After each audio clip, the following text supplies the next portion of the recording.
Madame Prévost-Madère, bonjour. Vous êtes connue pour être chef d'entreprise. Vous êtes également donc conseillère régionale. On vous a connu beaucoup pour la question du carburant. Aujourd'hui, nous savons que vous avez pris position pour le oui pour le référendum du 10 janvier.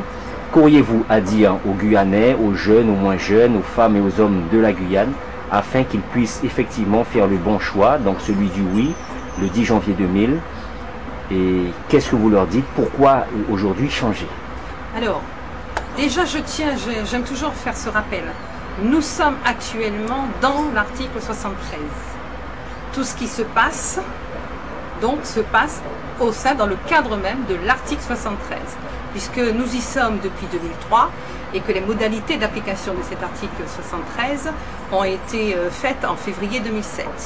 Donc, nous y sommes.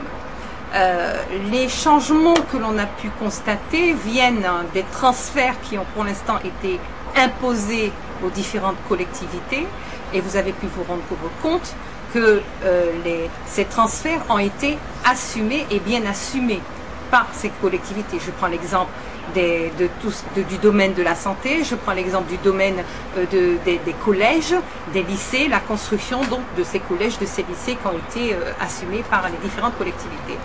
Maintenant, et vous avez dû noter également que pour passer à cet article 73, il n'y a pas eu de consultation populaire.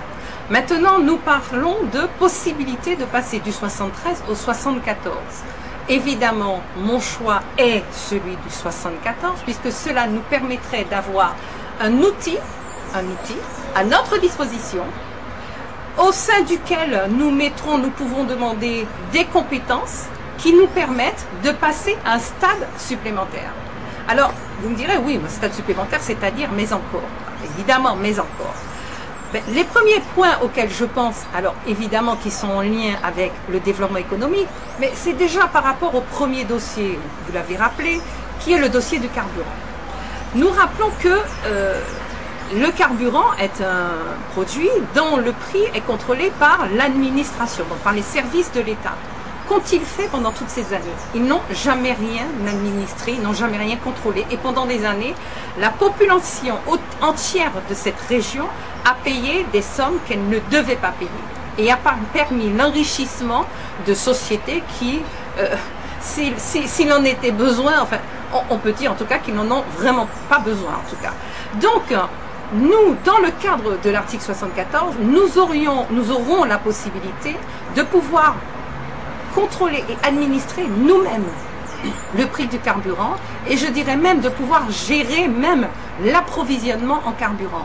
Non pas que nous nous transformons en chef d'entreprise, en une de ces sociétés pétrolières, mais c'est à partir de là, donc la collectivité territoriale peut faire appel à donc différentes sociétés pétrolières afin d'avoir les meilleurs prix pour la fourniture du carburant sur notre territoire. Ça, c'est déjà le premier point. Et j'insiste sur le fait que, dans le cadre de l'article 73, je n'ai pas la possibilité de gérer ou d'administrer les prix du carburant, ni même de demander une expérimentation, même sur une période de 2 ans. Alors, autre difficulté entre le 73 et le 74, parce que en dehors de ce point précis du carburant, vous avez effectivement la possibilité de demander toutes les compétences, que ce soit sous le 73, que ce soit sous le 74. La différence entre les deux, c'est que le 73, contrairement à ce que certains disent, et je préfère croire que c'est parce qu'ils ne sont pas bien informés, plutôt que de m'imaginer qu'ils mentent effrontément. Donc, contrairement à ce qu'ils disent, dans le cas du 73, lorsque vous avez une compétence, une habilitation, c'est-à-dire une autorisation d'expérimenter cette compétence, vous ne l'avez que pour 2 ans. Et vous pouvez obtenir dans certains cas une prolongation d'1 an à 2 ans, mais cela s'arrêtera là. Or, imaginons, prenons l'exemple des compétences de la fiscalité indirecte qui a été demandée dans le cadre du Congrès, sous le 74, je précise bien, dans le cadre du 74. Nous devons bien comprendre que cette compétence doit nous permettre, d'une part, de rentrer des recettes financières. Pourquoi? Parce que j'aurai la possibilité de mettre une fiscalité au niveau donc du pétrole Vous savez qu'on est en train de faire des recherches en ce moment. Au niveau donc de tout ce qui est la collecte de la biodiversité et même au niveau de notre forêt. Donc ça, ce sont des compétences pour lesquelles qui n'existaient même pas, je veux dire, pour lesquelles je ne recevais pas d'argent de l'État. Par conséquent, cette compétence me permettra de rentrer des fonds sans aucune perte venant de l'État. Donc ça, c'est un. Deux, cette compétence de la fiscalité indirecte me permettra aussi de dire, ah ben écoutez, puisque normalement à partir du 1er janvier 2010, si nous étions déjà dans le 74 évidemment, à partir du 1er janvier 2010, il y a une taxe qui va se mettre en place qui s'appelle la taxe carbone. Il y a une autre taxe qui s'appelle la taxe globale sur les activités polluantes qui va également se mettre en place. Cela se traduira par environ 13 centimes de plus sur le prix du carburant. Eh bien, en tant que collectivité territoriale, je peux acter que ces deux taxes ne seront pas appliquées sur le territoire de la Guyane. Si on est dans le 74. Si on est dans le 74 et uniquement si on est dans le 74. Si nous étions dans le 73 et que nous avions obtenu l'autorisation d'expérimenter effectivement cette fiscalité indirecte, nous ne l'aurions que pour 2 ans. Ce qui veut dire qu'au bout des 2 ans, tout le monde aurait de nouveau à payer ces taxes, les taxes en question. Très bien. Donc, en conclusion, qu'auriez-vous à dire très simplement, surtout à la jeunesse qui des fois n'y comprend rien à ces débats un peu juridiques qui sont un petit peu abstraits, pour vraiment les convaincre d'aller voter et de faire le choix du oui pour la Guyane? Alors, en fait, je vais prendre un exemple très simple. Le 73, c'est un vélo.